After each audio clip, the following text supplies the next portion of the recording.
Good morning dear student. आज हम यहाँ पर अध्ययन कर रहे हैं कौटिल्य के अर्थशास्त्र का। कौटिल्य के अर्थशास्त्र जो कि हमारे पंचम प्रश्न पत्र में है। इसका प्रथम अध्याय हम प्रारंभ कर चुके हैं पिछली वीडियो में, और उसके 4 कारिकाओं को हम पढ़ भी चुके हैं। यहाँ पर हम इस प्रकरण में जो प्रथम अध्याय का प्रथम अधिकरण है, इस अधिकरण में 5वीं कारिका से पढ़ना प्रारंभ करेंगे। तो देखिए, ये कौटिल्य का अर्थशास्त्र है जिसमें राजनीतिक विषय की विभिन्न बातें इसमें प्रकट करी गई हैं या बताई गई हैं। तो देखिए, हम इसको पढ़ना प्रारंभ करते हैं। इसमें मंत्री पुरोहितो उत्पत्ति ही, जो 5वीं कारिका है, उसमें कहा गया है कि मंत्री पुरोहित उत्पत्ति यानी मंत्री और पुरोहित की उत्पत्ति यानी प्राप्ति अथवा नियुक्ति। मतलब मंत्री पुरोहित की जो नियुक्ति है या प्राप्ति है वो किस प्रकार से होगी उसके विषय में बताया गया है। इसका हम विशेष जानते हैं कि क्या इस प्रकरण में कवि ने बताया है। तो इस प्रकरण में कवि ने कहा है या कौटिल्य ने कहा है कि मंत्री की नियुक्ति से पूर्व उसके निवास स्थान, उसकी सत्यवादिता, बुद्धि, स्मृति आदि की तथा पुरोहित की नियुक्ति से के पूर्व उसकी उच्च कुलों उत्पन्न विद्वता एवं शक्ति आदि की परीक्षा अवश्य कर लेनी चाहिए।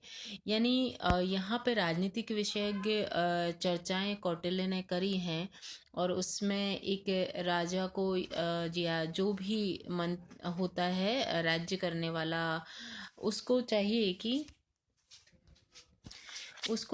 कि जब वो किसी मंत्री की नियुक्ति करता है तो उस मंत्री की नियुक्ति से पूर्व कई चीज़ें हैं जो उसको ध्यान रखनी चाहिए कि वो मंत्री सत्य बोलने वाला होगा या नहीं होगा, कहाँ का वो रहने वाला है, उसकी बुद्धि तीव्र है या नहीं, उसको कुछ याद रहता है या नहीं, तो और उसका कुल उच्च रहना चाहिए, विद्वता उसके अंदर रहनी चाहिए। तो इसकी जो मंत्री के पद पर या पुरोहित के पद पर हम जिस व्यक्ति की नियुक्ति करते हैं उसकी शक्ति का परीक्षण हमें अच्छी तरह से कर लेना चाहिए, भली भांति कर लेना चाहिए। ये कौटिल्य के द्वारा बताया गया है।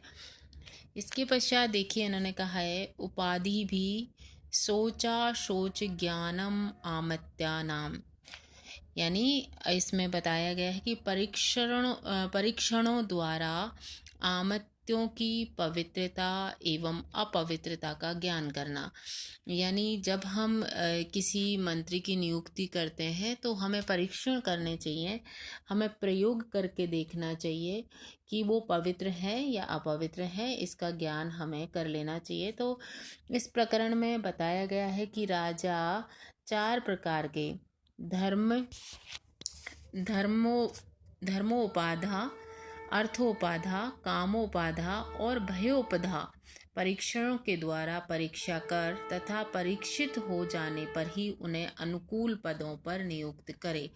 यानी राजा के द्वारा 4 प्रकार के धर्मोपदा, अर्थोपदा, कामोपदा और भयोपदा, ये 4 परीक्षण बताए गए हैं। तो इन 4 परीक्षणों के द्वारा परीक्षा कर लेने के पश्चात या परीक्षित हो जाने पर ही उस व्यक्ति की नियुक्ति आमत्य मंत्री के पद पर करनी चाहिए। जो नेक्स्ट में बताया गया गूढ़ पुरुषो उत्पत्ति यानी गुप्तचरों की प्राप्ति अथवा नियुक्ति। उत्पत्ति यानी प्राप्ति अथवा गूढ़ यानी गुप्तचर जो होते हैं, जो राज्य व्यवस्थाओं की सूचना इत्यादि लाके देते हैं, उनको हम गुप्तचर बोलते हैं। तो गुप्तचरों की नियुक्ति हमें किस प्रकार से करनी चाहिए इसके विषय में बताया है। इस विषय में कौटिल्य ने बताया है कि गुप्तचर अनेक प्रकार के होते हैं। गुप्तचरों के कौन कौन से प्रकार होते हैं, देखिए उसमें इन्होंने बोला है काप्टिक, उदास्थित, गृहपतिक, वैदेहिक तथा तापस, 5 प्रकार के गुप्तचरों की नियुक्ति उनके कार्यों का विधान यहाँ निर्दिष्ट हुआ है। यानी इस 5 प्रकार के गुप्तचर होते हैं, तो इन 5 प्रकार के गुप्तचरों की नियुक्ति और उनके कार्यों का विधान अच्छे से ज्ञान करके ही करना चाहिए कि कौन सा गुप्तचर कौन से कार्य के लिए सही है। ये निश्चित करने के पश्चात ही गुप्तचर व्यवस्था का विधान चाणक्य के द्वारा किया गया है। नेक्स्ट है गूढ़ पुरुष प्रणिधि। गूढ़ पुरुष प्रणिधि यानी गुप्तचरों को भेजना। अब गुप्तचर कौन सा कहाँ पर जाएगा, किस तरह की व्यवस्था का विधान है, उसके विषय में यहाँ पर कवि बताते हैं, चाणक्य बताते हैं कि जो गुप्तचर घूम फिर कर राष्ट्र हित के लिए तथ्य एकत्रित करते हैं, ऐसे सभी तीक्ष्ण, रसद और भिक्षुकी का विवेचन प्रकृत विषय में किया गया है। यानी गुप्तचर जो राष्ट्र हित के लिए तथ्य इकट्ठा करते हैं, तो ऐसे सभी तीक्ष्ण, रसद और भिक्षुकी का विवेचन यहाँ पर इस विषय में किया गया है। जो नेक्स्ट है उसमें देखिए, स्व विषये कृत्याकृत्य पक्ष रक्षणम। यानी अपने देश में करणीय अकरणीय पक्ष की रक्षा। करणीय अकरणीय, इसमें जो स्लाइड है इसमें थोड़ी अशुद्धि है, इसमें ऑफ करणीय लिखा है, ये अकरणीय है। तो अकरणीय पक्ष की रचना।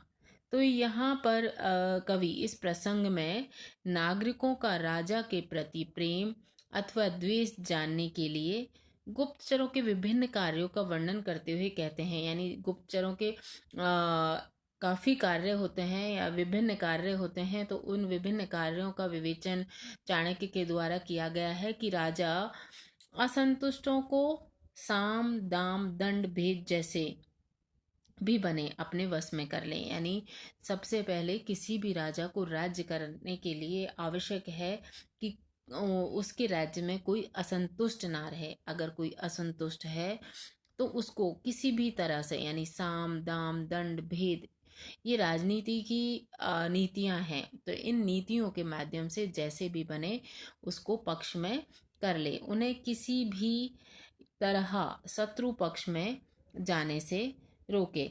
तो इस प्रकार से अपने देश में क्या करना चाहिए, क्या नहीं करना चाहिए, इस पक्ष की रक्षा करने का जो तरीका है वो इसमें बताया गया है।